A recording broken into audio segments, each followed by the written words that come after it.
around 125 million people continue to be exposed to asbestos in the workplace. So there's a big cost to UAs using asbestos in dollars and lives. Research that goes into these decisions has to be directed by independent, unconflicted scientists. It's not something that just affects workers, it affects everyone. Saving one life is great, but saving many more is what I hope to accomplish. Making a profit off of people's pain and lives is wrong. We can't quit, not as long as there are hundreds of thousands of people still to be diagnosed. Ban the asbestos once and for all. Good evening, everyone. My name is David Michaels. I teach here at the Milken Institute School of Public Health. I want to welcome all of you to this evening. This is sort of a double header. This is the, in some ways, it's the opening event of the Asbestos Disease Awareness Organization annual conference that will take place in the next few days.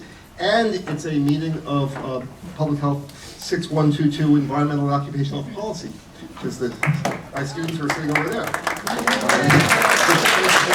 The timing was perfect. We're all going to spend a moment up here and see a movie, but we love stuff afterwards. But let me introduce, I think the person everybody knows, right? Linda Reinstein, who's the founder and inspiration of the Asbestos Disease Awareness Organization, who really put this whole thing together and brought us here tonight. So she's going to introduce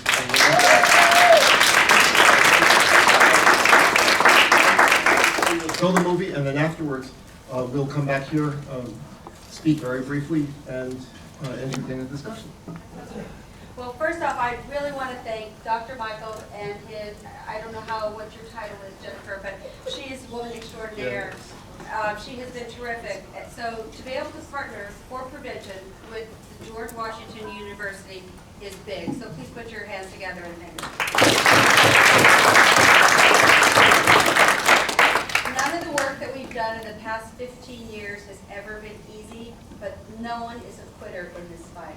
So before we start the movie, there are just a few people, and I may forget someone, so forgive me. I want to make some general introductions before we start the film. When you watch Daniel's amazing film, I want you to put it together with the United States, with Brazil, with other public health crises. For the students here, you are my fuel. I believe in you 150%, and I mean that, as a mom and a public health advocate. You are the ones that are going to work to clean up this mess. So when you're watching it, I want you to be thinking, what can I do? What could they have done differently? What are the next steps we can take together? So before we start the film, I'm going to make some general introductions. I'd like to ask our Brazilians, who are absolutely amazing, to stand up. We have a labor prosecutor, Fernanda Gianassi, and of course Marsha, and Eduardo, a physician. Please stand up.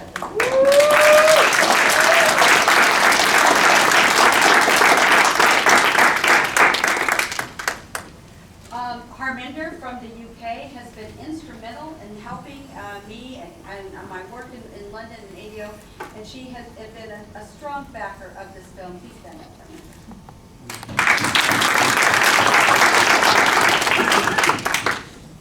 There are some sponsors who allow ADAO to bring speakers in, some speakers, and without funding, our work couldn't really progress, especially in the last 15 years as it has. So I would like to recognize Motley Rice Law Firm and the lawyers here. I know there's me, and then, and forgive me, I can't pick everybody else. Anybody who's a member of Motley Rice?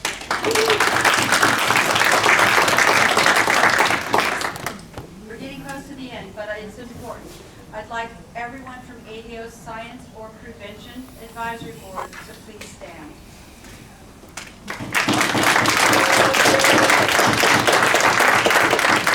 do these guys mean to our work? It means when we have a paper, a hearing, a congressional staff briefing, these experts can come to the front of the table or the back of the line and make sure the facts are straight and communicated. There are patients here. For the students in David's class, this is a real story. It's not just Daniel's story, but the hundreds of thousands of Daniels who have been impacted, and my husband also died of mesothelioma.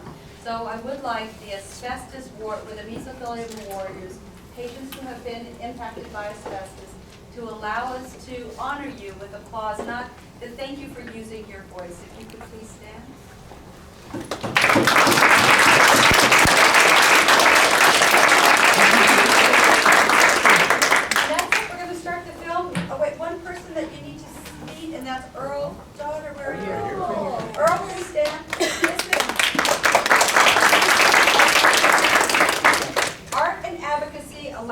to tell a story to the agency and lawmakers and media in a different way.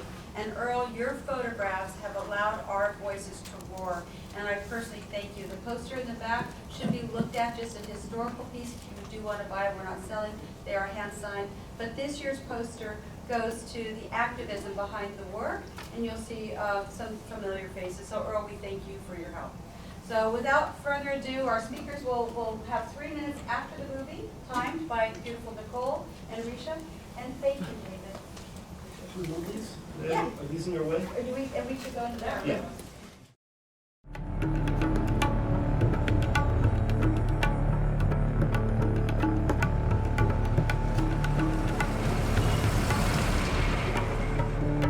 The factories have been closed in the West and opened up in India to take advantage of lax laws. This is what makes me mad and what makes me travel the world, because that must stop. Largest asbestos waste dump in India and possibly even South Asia. Nearly 600,000 square meters of asbestos waste. I never knew about the harm of the asbestos. Even the workers, they were not knowing. Otherwise, they would have not worked over here. And the children didn't know either. No, nobody knew. What do you think of fiber? बीमारी होती है इससे। Okay. हमारे अम्मा के विचार, मेरे दादा दादी के। There's a huge rise in the use of asbestos in India. Indian cities are riddled with asbestos. Now the asbestos should be banned totally. Oh, sir. Do you speak English? Can I talk to you about the situation in Kazakhstan and Russia? What's happened is nothing less than corporate homicide. If you made a decision that has cost the lives of people, then you should be held accountable for it in a criminal court.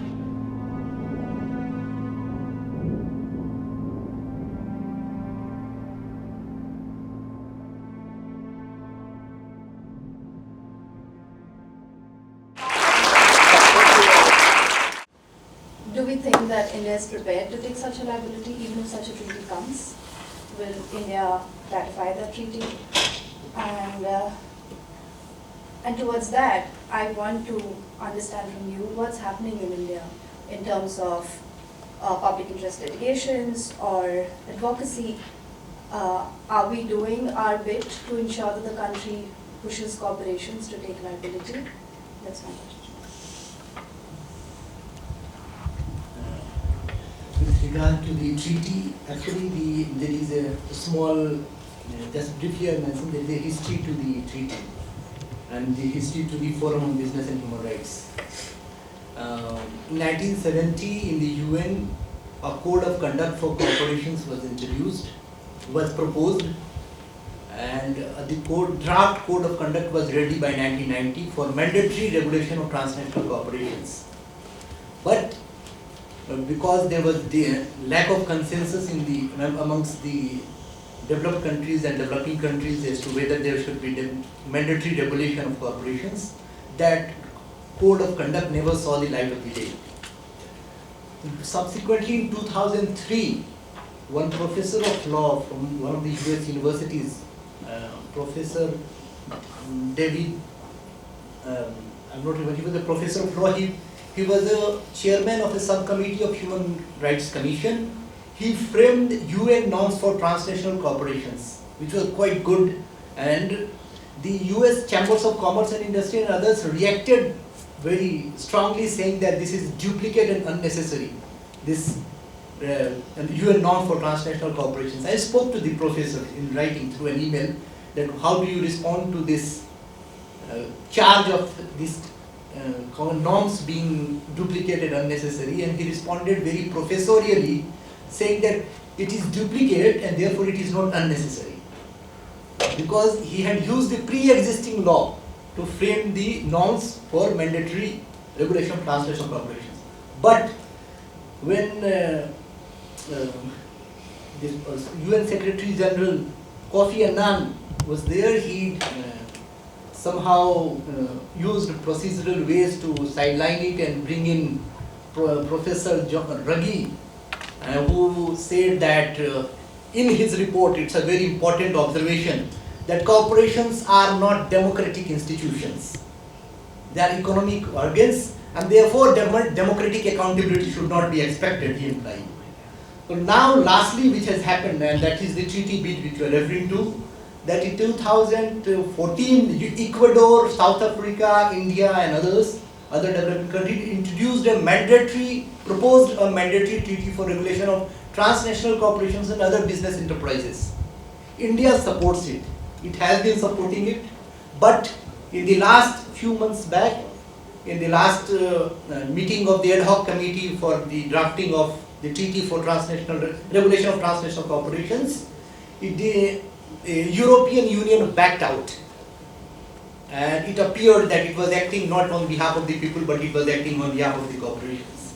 So while India is willing to do that, and lastly, briefly, with regard to PIL and advocacy, the fact in India is that under the influence of the judgment of the US Supreme Court and the Federal Election Commission versus United Citizen versus Federal Election Commission, now limitless funding of corporations are available to political parties, and also legislative interventions have suffered a lot.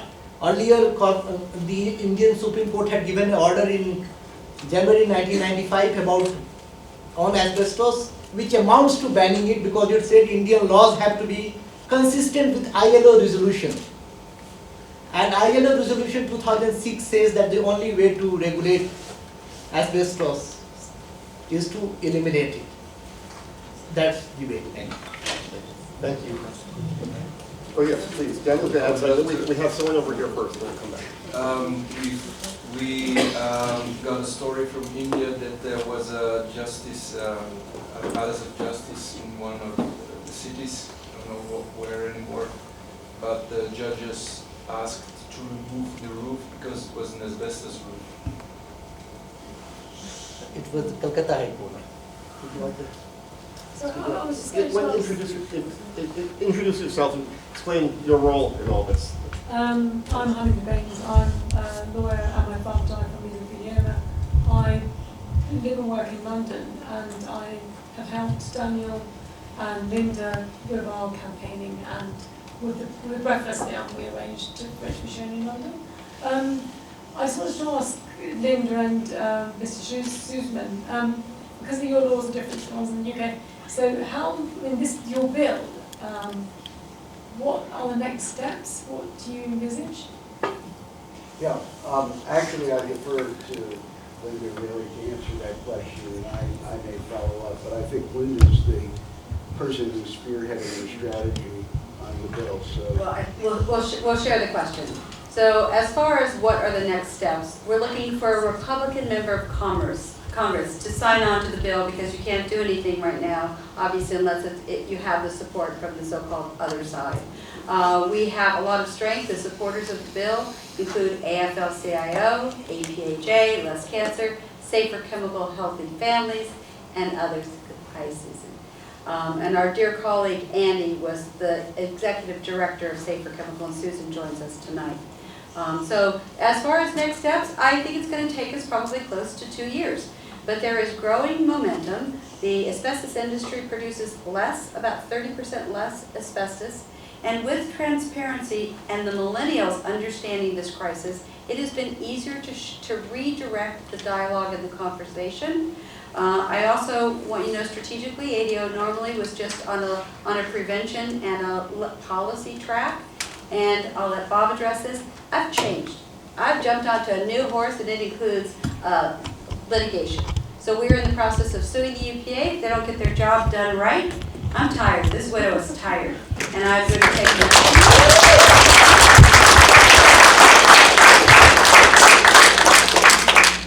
It takes a lot of work, and Bob can speak to that effort. We've been turned down once, and we went back at it. And just in January, 15 attorneys general signed on in support for the right to know action that ADAO petitioned. And there's more up our sleeve, but I guarantee you, stay with us. You're going to watch a change in policy that no one has seen ever. Bhopal was a horrible tragedy, and I'm sorry that happened in India. And you think every year in the United States that could be equivalent to almost a bhopal. There's so many precious lives being lost. And I'm sorry for what we do in your country and other countries. I'm an embarrassed woman at times, but we are going to get it right. Just a few comments on the right to know part of the legislation and the history behind that. As part of its risk evaluation, the EPA put out what they described as a problem formulation document, which was sort of a roadmap to how they were going to do the risk evaluation. And when we dug into it, we found out that EPA itself conceded that it did not know the quantities of asbestos-containing products that were coming into the country, and who was bringing them into the country, where they were going, who was using them, and who was exposed to them. And EPA, in fact, went even further and said, you know, we can't really characterize human exposure to asbestos, consumer exposure to asbestos, because we don't really know enough about the products to which consumers are exposed. You had to dig pretty deeply to find these concessions by EPA, but they were definitely there.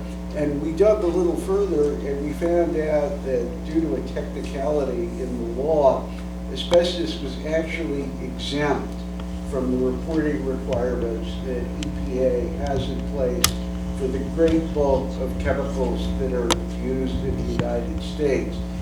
The exemption, I will say, was not something nefarious, but rather sort of a quirk of the law. Nonetheless, we petitioned EPA and we said, you need to require the reporting of this information and you need to eliminate the asbestos loophole, the asbestos exemption, on the basis of which the industry is not providing you with the reports that you need to be getting. So our petition was denied by EPA for reasons that I certainly thought were unpersuasive. I think You're a diplomat. Yeah, others probably found unpersuasive as well. We are now suing EPA to compel them to grant the petition and require reporting. And in our proposed legislation, we are also including reporting requirements, right to know requirements, which, if enacted by Congress, would require everybody who is importing, processing, distributing asbestos, raw asbestos, or asbestos-containing products to inform EPA. Is it the the ADAO suing? Yes. I think we had a question here. My name is Julie Dunlop. I'm a mesothelioma patient diagnosed in 2006. And I have kind of a two-part thing. First of all, Daniel, I need to know how Nimala is because I just wanted to hug her every time she talked in that movie, so I need to know. She's so sweet. And I just kind of want to ask the panel, we've got a room full of a variety of people here. We've got students, we've got medical professionals, we've got litigators, we've got a couple patients. And in all of your opinions, what would be the single most impactful piece of advocacy work that anyone in this room could do?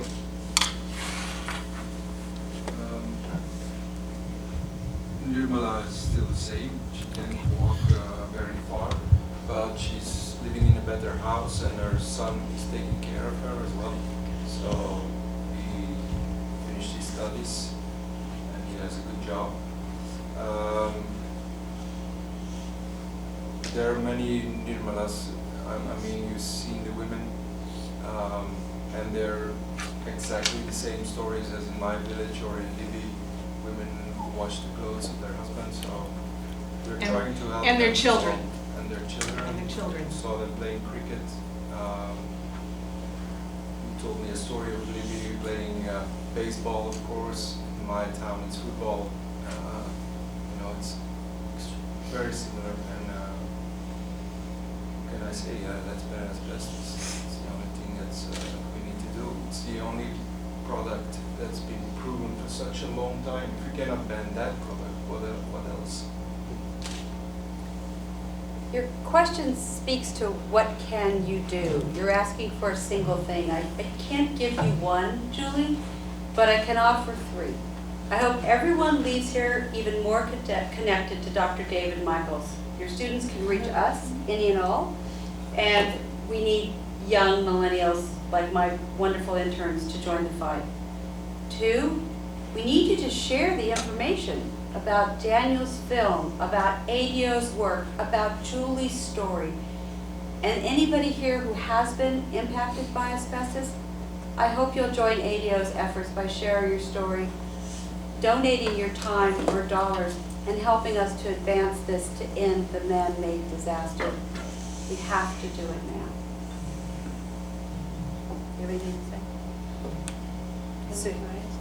No, but I think you've covered that. I'd love to hear from some of our other colleagues from Brazil and from Canada, the sort of activities of what's going on there and things we can also do with all of you. We've traveled a great distance to be here. Introduce yourself. I have to push.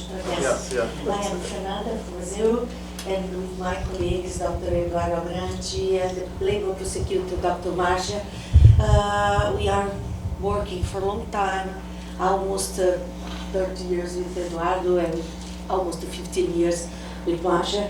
And we got the ban of asbestos in 2017 and by our Supreme Court, and that decided that asbestos, there is no safe use, controlled use of asbestos, and it was a long and hard battle to reach this, and the industry complained and created a lot of troubles, of course, along all these years. And Daniel, we are very, very touched because your film is really, we recognize our victims, our workers, and the situation, the same speech everywhere. Yes. Yes, always. And what we said this morning when we visited the house of sorry, we didn't sleep during the flight. We are very, very tired.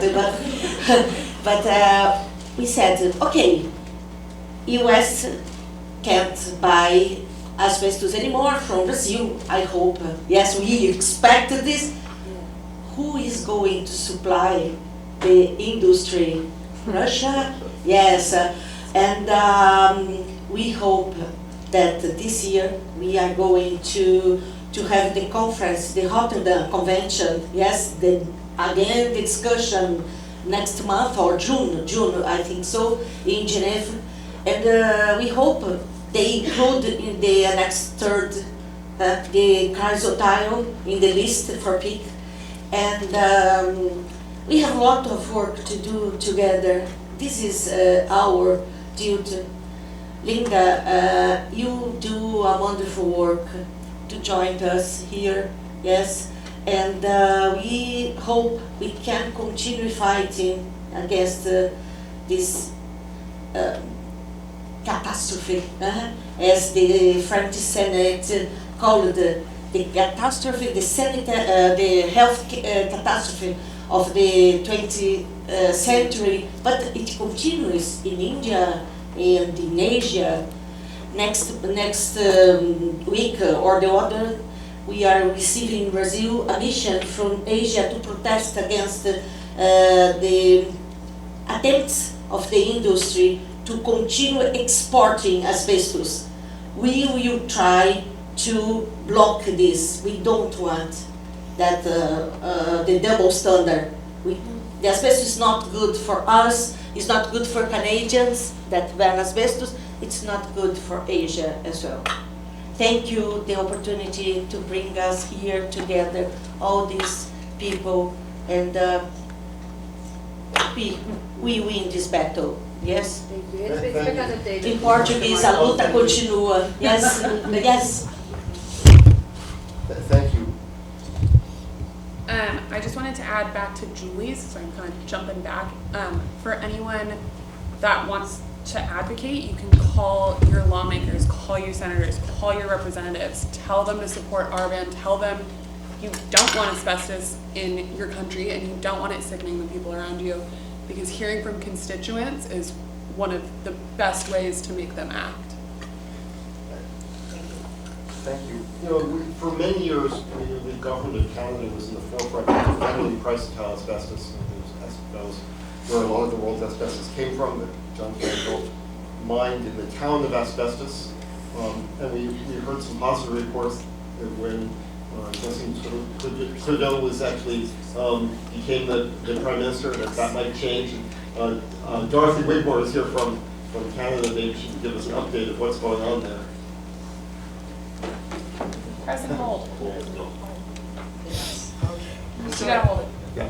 Hold it. Okay. Thank you, David. My name's Dorothy Wigmore.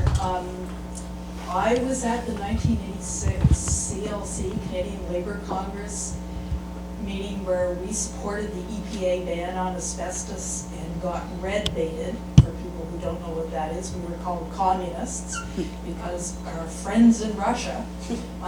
And I've had, so I do health and safety work, which is how David knows me. I've done it on both sides of the 49th parallel. So I was around for some of the fights back in the 80s, 70s and 80s and 90s, and actually was influenced by a book that I brought with me just because I keep records, Alan Dalton's Asbestos Killer Nest, which is a book that I read when I was a student, an occupational hygiene student in England. So I cared a lot about this over the years, and I'm just, to be quite frank, I haven't been around for the latest fight that led to the ban that took effect at the end of December. It's not a complete ban. The chloralkali plants still get to use the stuff for a while. But what is happening is I was present at a meeting that was chaired by Alan Farquhar, a few months ago, and he's going to be here and can provide more details. But one of the things that's happening is that there's this amazing collection of people from across Canada that are part of this Asbestos-Free Canada group, and are putting together a statement that's going to be signed by all kinds of people, demands of the government, demands of industry. It involves labor, it involves the Canadian Mesothelioma Foundation, I think they're called. It involves not just labor, but the building trades, and within the labor movement, for anyone who understands, that's quite important. There's some weirdos like me who do health and safety. There were families around the table. There was somebody from Saskatchewan who is a ban asbestos ADAO person in Saskatchewan. And so I think that I haven't seen anything like this in the time that 35 years or so that I've been doing this kind of stuff. So I'm quite hopeful that we will be focused not just on making sure that the ban actually is implemented, but looking at the outcomes for communities like Asbestos.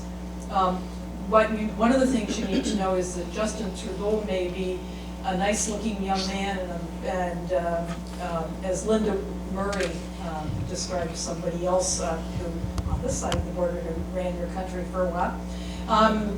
But his government, within days of announcing the ban, gave millions of dollars to a company to take the tailings in asbestos and mine them for magnesium. So it's like on the one hand, on the other. Where do you get your money from? Where do you get your support from? Quebec is very important to the Liberal government. So there's a very delicate, for people who don't know, there's a very delicate balance that we within the labor movement have had to fight with over the years. And the reason the CLC did not support the EPA ban in 1986 was because the Asbestos Institute in Quebec had essentially sold the Quebec Federation of Labor on the need to keep jobs in Quebec, and they were represented by steelworkers, the Steelworkers Union and another union. And it was very, very difficult. And there, aside from all the cultural and language stuff, there's a history there. The asbestos strike in 1949 was very important in terms of Quebec's labor history. It gets very complicated. And so what's great about this new effort is there were Quebecois at the table who are for community health centers and labor groups, and talking about this in the most honest way that I've heard in the many years that I've been working on it. So Alec can tell you more when he arrives with some of his Italian friends tomorrow. And he's speaking on Saturday. But you know, I'm really glad of all, appreciate all the work that a bunch of folks I know have done and many people I don't know have done. And just the other thing that I do know is happening is that Faye de Leon from the Canadian Environmental Law Association has been working on getting Canada to do the right thing around the Rotterdam Convention for whatever it's worth, the convention itself. And so we're hoping that there's going to be a Canadian environmental NGO presence at that meeting, and will be pressure on the Canadian government to do the right thing. Yeah. Hi. Quick question. Oh, hi. I'm Dylan. I'm one of Dr. Michael's students in the MPH, specifically the Environmental and Occupational Health Department. And my question is for Dr. Krishna, or Mr. Lambo, if you happen to know the answer. In the film, there's a discussion surrounding how the products with asbestos are significantly cheaper than other building materials that are offered. So if there were to be a ban, or if you were to try and, get asbestos out of these products, what alternatives would there be for these low-income communities in order to build their communities? Actually, the asbestos products are made artificially cheaper through fiscal interventions by the government. Government provides patronage, and in terms of fiddling with customs duty, excise duty, they ensure that asbestos products are cheaper than the alternatives. Some asbestos companies in India are moving towards non-asbestos products, but largely the consumption is still rising. So this is because of the patronage which they enjoy from the ruling parties, and now it is becoming more and more difficult to detect also, because they are getting anonymous, limitless funding from the companies like asbestos companies. So it is not in reality cheaper, it is made artificially cheaper. Thank you. I want to ask Daniel about what his plans are for the film and where he thinks it'll go and how it will be used. So the movie is already 1 year old. It has already traveled. It's been shown on TV in Belgium, in Holland. And I brought a flyer if anybody of you want to show it in their country. We can talk. We have an international distributor now, so we're definitely going to England. And we already shown the movie in Delhi and in Calcutta. But of course we are planning a tour in India just to show the people the dangers of asbestos to start with. And we also use the movie for a crowdfunding campaign that is still going on. We talked to Harminder about that to help to Ruin's case. We want to show the movie as much as we can. Thank you. The alternatives we done actually the alternatives are there, government recognizes it. And in fact, more and more state government, provincial governments in India have a procurement policy where they say non-asbestos products to be procured by the government. And beginning has been made by one of the provincial governments in Maharashtra, where they're moving away from asbestos. There is another government which has given in writing that it requires to be banned, and one state government, Uttarakhand government.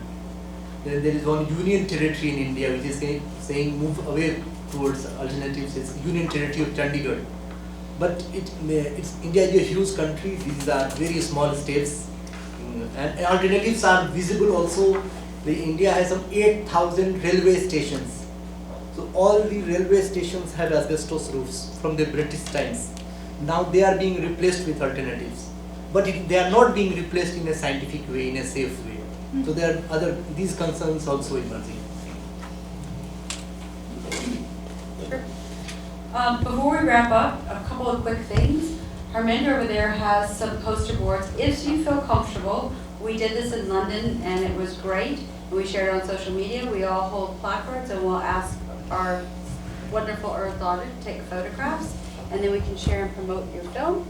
And to any of David's students, you are cordially invited to be my personal guest at our conference on Saturday, where you can hear all of us and continue the conversation.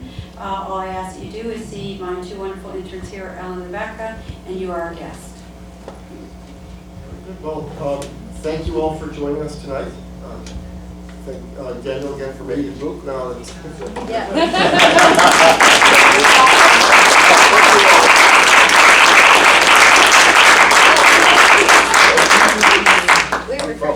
oh, okay. I'm told there are refreshments in the back. And is Jen still here? Yeah, she worked so hard. We're very grateful for Jen Salt, who's does everything for the Environmental Occupational Department, including do all the logistics for this job. So, Jen, wherever you are, thank you. We wanted to present to you, Dr. Michaels, with Earl Daughter's new poster, and on the back side you have all